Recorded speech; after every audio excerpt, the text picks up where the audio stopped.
DJ Mahesh राज साहनी निषाद राज। बड़ी दिन से पीछे बनी सुनाए हमारे रानी हई निषाद घर से दे दना हमके जवानी नहीं तो जई बुटंगाई आई के गंगा नहाला मन हमार बतिया गोरी ऐसे नटाल निषाद जी के सैया बनाल महेश साहनी तिलोरा। हाँ हाँ साहनी जी के सैया बनाल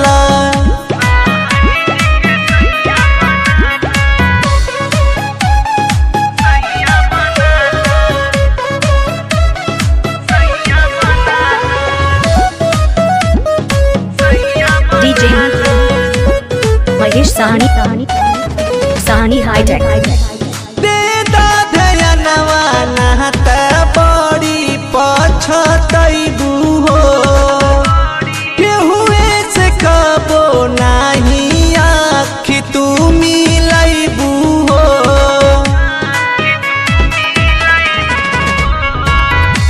दे दो धयनवा नहत बड़ी पछतैबू हो केहुए से कबो नहीं आखि तू मिलैबू हो नागिन के चाल चली ऐसे न ओढ़नी संभाला मन हमार बतिया गोरी ऐसे न टाल निषाद जी के सैया बनाला डीजे महेश निषाद जी तिलोरा। हाँ हाँ साहनी जी के सैया बनाला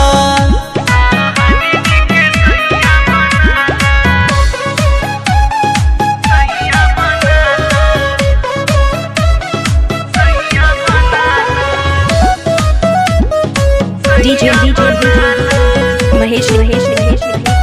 हाईटेक सोलह के उमरिया झलकावतारू हो मनवा के काहे बहकावतारू हो